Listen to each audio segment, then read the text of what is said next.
Kaixo. Bueno, Katxalin elkartea 1987 urtean sortu zen. Garai harretan onkologikoko gizarte laguntzaile zen Teresa Sukiak ikusten zuen bularreko minbizia jasaten zuten emakumeek bazutela hor gabezia bat, laguntza gabezia bat. Eta une horretan gaitza somatu zioten emakume batzurekin harremanetan jarrita, elkartea aurrera martxan jartzea bururatu zitzaion. Esan bezala 87 urtean onkologikoan sortu zen eta harrezkeroztik Gipuzkoan zehar, Donostian egoitza nagusia izateaz aparte, baditu baita ere beste hainbat arreta puntu, probintzian zehar, Bergaran, Zumarragan, Legazpin eta Ordizian ere. Hasiera batean, elkartea bularreko minbizia zuten emakumeentzako bakarrik osatu zen.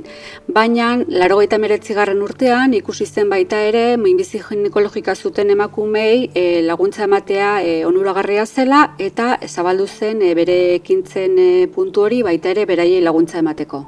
Normalean, pazientea gurekin harremanetan jartzen dira ospitalean bertan informazioa eskatu eta eman dietelako, ezagunen bat dutelako bularreko minbizia izan duena eta informazioa duena edo sare sozialen bitartez. Beti esaten da, pazienteen osasun emozionala benetan ona baldin bada, gaixotasun horri aurre egiteko ere errekurtso gehiago izango dituela. Estres eta antsietate puntu horiek gaixotasunari aurre egiteko oztopoak dira, eta kasu horietan benetan laguntza behar dela baloratzen baldin bada, inongo beldurrik gabe laguntza sozial edo psikologikori eskatu egin behar da. Orokorrean, paziente bati minbizia duela diagnostikatzen diotenean, hasiera batean shock egoera bat da. Kulpabilitate sentimentu bat ere bai, hau zergatik niri, zer egin denik hau sortzeko edo hau niri suertatzeko. Orduan, shock egoera hori aurre egin eta gero, behin diagnostiko zehatza izan da, interbentzio bat, zirugia bat edo tratamentuak izan da, gora bera asko egoten dira emozionalki, fisikokin bat ez baldin bada ondo sentitzen, emozionalki ere ez, gora bera asko egoten dira. Orduan, laguntza psikologikoa behar baldin bada eskatu egin behar da, puntualki delako gauza bat, tratamentuak aurrera dihoazten enean eta beraiek fisikoki ere hobeto sentitzen diren enean, beste ikuspuntu batetik ikusten dute agian, harremana izan baldin badute baita ere gaixotasuna jasan duten beste emakume edo pertsonekin ere beste ikuspuntu batetik ikusten dute, referentzi bezala ikusten dituztelako, honek orain dela 10 urte edo orain dela 5 urte edo 2 hilabete izan zuen eta ia superatu du eta ondo dago.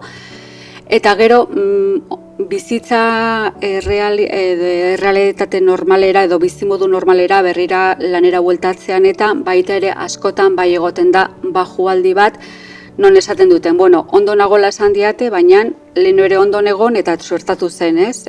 Kezka edo beldur hori egoten da eta berriro ere pixka bat beldur hori izatea normala izaten da. Ikusten da azken urte hauetan, ariketa fisikoak egitea laguntzen duela tratamentuetan. Orduan, bai da garrantzizkoa, norberari bere gorputzak edo bere egoera fisikoak laguntzen dion heinean, hori ere egitea. Onkologia 360 proiektuan, zerako bileretan parte hartu dugu, Zarautzen izan ginen hain zuzen ere udazkenean, okerrez baldin banaiz urria azaro inguruan, proiektuan zehar aurrera eramateko bilerez aparte, gero martxoan onkologikoan osatu edo bururatu zen jardunaldietan ere parte hartu genuen, bai elkarte bezala eta bai paziente bezala. Aspanogi da Gipuzkoako minbizia duten adingabeen familien elkartea da. Sortu zen 1988an, beraz badaramatzagu 26 bat urte edo lanean, eta funtzionamentua normalean izaten da egunerokotasunean dauzkagun 4 teknikoen bitartez, psikologo bat, gizarte langile bat, marketing lanetan aitzen den persona bat, komunikazioan, eta administrari bat. Eta, momentu honetan osatzen dugu 230 familitik gora, Aspanogi. beraz, bada zerbait. Batez ere gure funtzioa ardazten da 3 arlotan edo esango dugu. Lehenik eta behin, pertsona horrek, haur horrek edo nerabe horrek diagnostikoa daukan momentuan, ematen diogu ume horri eta familia horri babes osoa. Laguntza osoa izan daiteke, psikoemozionala, izan daiteke lan arloan behar ditun laguntzak, izan daiteke psikologikoa, izan daiteke ekonomikoa, arlo ezberdinetako laguntza ematen zaie, hori alde batetik. Gero beste ardatz bat edo beste puntu bat izango litzateke familien arteko kohesioa edo beraien artean esperientziak partekatu ahal izatea eta horretarako ere ekintzak egiten dira familie ezberdinen artean eta hori ere egiten dugu. Hori da bigarren ardatz nagusia. Eta hirugarrena, normalen izaten da, bisibilizatzen laguntzea edo. Eta hortarako egiten ditugu ekintzak, izan daiteke kanpoan, izan daiteke ikastetxetan, ekintza ezberdinak pixkat naturalizatzeko, estigma sozial hori kentzeko, eta pixka bat hori bisibilizatzera, ikusgarritasuna emateko, gure kausari. Onkologikoa 360 proiektuaren berri, normalean tekniko iristen zaiela. Honen berri jakin zuten hasierako momentutik, ilusio handikin azaltzen zuten, eta seitun kontatu ziguten gurasoei, ikuspuntu berri bat zeukan proiektu hau martxan jarri zela, ez? Orduan ilusio handikin kontatzen ziguten. Eta orduan sartu ginen, egia da, proiektuan sartu zianean, beraiek ikastetxetara eta juten hasi ziala elkarrizketak eta hitzaldiak eta egitea, eta gu pixkat zentzu horretan kanpo gelditu gehala, edo beraiek teknikoek egin dutela gehiago, baina egia da beraiek hasieratik, proiektu honekin harremana izan duten momentutik, oso emozio handikin eta ilusio handikin kontatu dutela beti sartu izana. Mi nombre es Xavi Garmendia. Y bueno, mi historia comienza ya hace unos 20 años, en el 2005, en la que, bueno, yo estaba haciendo mi vida normal y rutinaria de un niño de 8 años, en el colegio, creo que estaba en el 3er curso. Y bueno, mi madre comenzó a notar como unos cambios ahí en mi día a día, ¿no? También resultaba pues, que mi madre justo había pasado cáncer 2 años antes, incluso le llegaron a decir eso, que igual que estaba un poco obsesionada de que yo podría tener cáncer, porque al final ella también lo había pasado y que a lo mínimo que se pensaba que igual podría ser eso. Y nada, pues resulta que un día ya en 2006, un poco ya habían pasado varios meses, ya insistió en que me hiciesen una placa de tórax, si no recuerdo mal. Y nada, en esa placa de tórax sí que encontraron algo y nada más encontrar. Yo recuerdo de que me mandaron directamente al hospital de Donosti. Emocionalmente es que es complicado porque a un niño de 8 años emocionalmente le dices que tienes cáncer y realmente casi no sabe qué es. Porque claro, tú estás en tu día a día yendo al colegio y tu vida socialmente cambia radicalmente porque al final dejas de ver a tus amigos, pasas a un lugar en el que estás muy aislado, que casi con visitas limitadas, ves a todo el mundo súper preocupado por ti, entonces ahí es como igual te vas dando cuenta un poco de la situación, ¿no?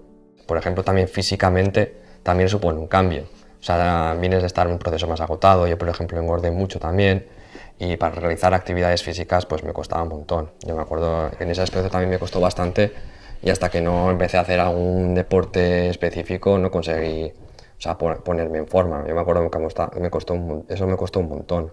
Por ejemplo, al haberme dado radioterapia, pues recuerdo que a veces eso me daba un poco el hecho de ir a la playa porque al haberme dado radioterapia, o sea, no me podía dar el sol en el pecho, entonces tenía que ir como una camiseta y así, y digo, es que soy súper cantoso ahí en el especial con la camiseta, y al principio me costaba un poco, pero bueno, luego ahora ya con el tiempo es como te vas quitando un poco esos tabús. Otra cosa que se me ha olvidado de decir, eres un niño y claro, te cortan el pelo a cero y dices, a ver, se van a reír de mí.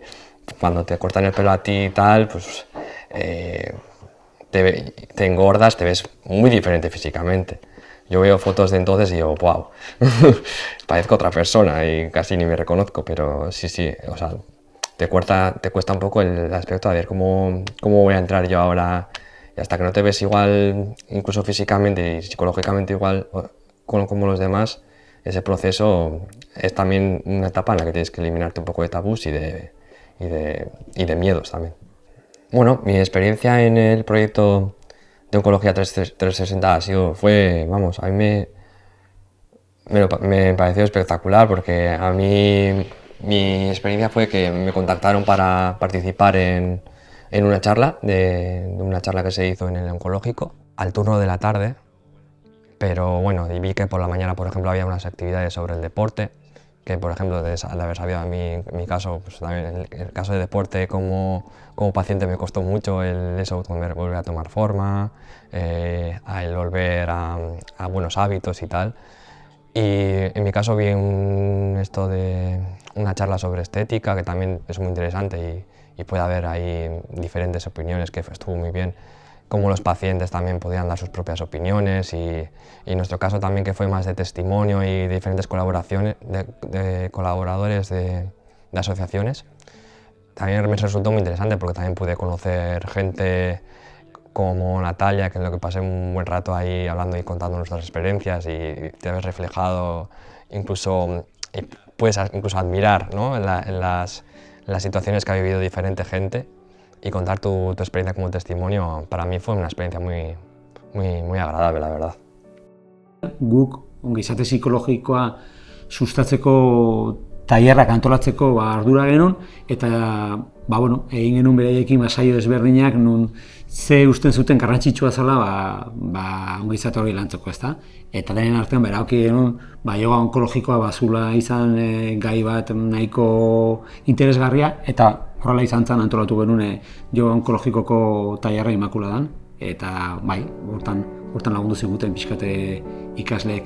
Eta orain ari gara pixkat pentsatzen, hirugarrengo fase hortan, proiektuaren hirugarrengo fasean, web horri bat sortu nahi dugu, plataforma bat nun egongo dian eduki pedagogiko asko minbiziarekin zerikusia dutenak, bai prebentzioarekin eta baita ere minbiziaren fase ezberdinetan dauden pertsonak nola egin dezaketen aurre minbiziari, ezta? Eta guk hor parte hartzen dugu pixkat ongizate psikologikoan prestatzen ari gara eduki ezberdinak, ikusteko pixka bat nola kudeatzen duen bai pazienteak minbiziaren fase ezberdinetan estres, antsietate egoera guzti horiek, eta baita ere askotan familia, ezta? Porque familia ondoan dagoenak ere pasa behar du, ikusiaz nola ondoko daukanak kaski pasatzen ari dela, eta askotan ez dakizu nola lagundu, ezta? Orduan ere baina ditugu hor, tutorialtxo txiki batzuk, aditua diran pertsonak ekarri, pixkat estrategia horiek zeintzu dian esateko. Buenas tardes, soy Rosa Ochoa Herrarte, tengo 59 años, soy profesora de Derecho Mercantil de la Facultad de Derecho de la Universidad del País Vasco y desde 2015 paciente de un linfedema secundario como consecuencia de una intervención. Desde 2015 y hasta el fin de mis días, según me dijo el médico que me diagnosticó. En 2018, cuando mi médico me diagnosticó el problema que tenía y que iba a tener de por vida, me dijo también que había una asociación en San Sebastián que me podía ayudar. Esa asociación es Adelprise, una asociación de ayuda a enfermas y enfermos de 3 patologías distintas. El linfedema, que es la que padezco yo, el lipedema y el flebedema. Y tengo que decir que gracias a la información que obtuve en ese momento, pues no se me cayó el mundo encima, porque el diagnóstico era serio, era de por vida. Los objetivos que tiene la asociación son fundamentalmente 3. Primero es informar a la sociedad sobre la existencia y las características de estas patologías, porque no se conocen. La segunda es ayudar a las personas que las padecen, ayudar primero dándoles información para que entiendan qué es lo que les ocurre, y también enseñándoles a cuidarse. El autocuidado es muy importante porque, como mencionaba, son patologías de por vida, son patologías, las 3, que no se curan. Pero hay que cuidar la parte del cuerpo que esté afectada, piernas, brazos o la parte que sea, porque el no cuidado supone un claro empeoramiento de la patología y puede afectar seriamente a la llevanza de una vida normal. Entonces, lo que queremos es eso, llegar a estas personas que padecen cualquiera de las patologías y enseñarles a cuidarse, enseñarles y ayudarles a cuidarse.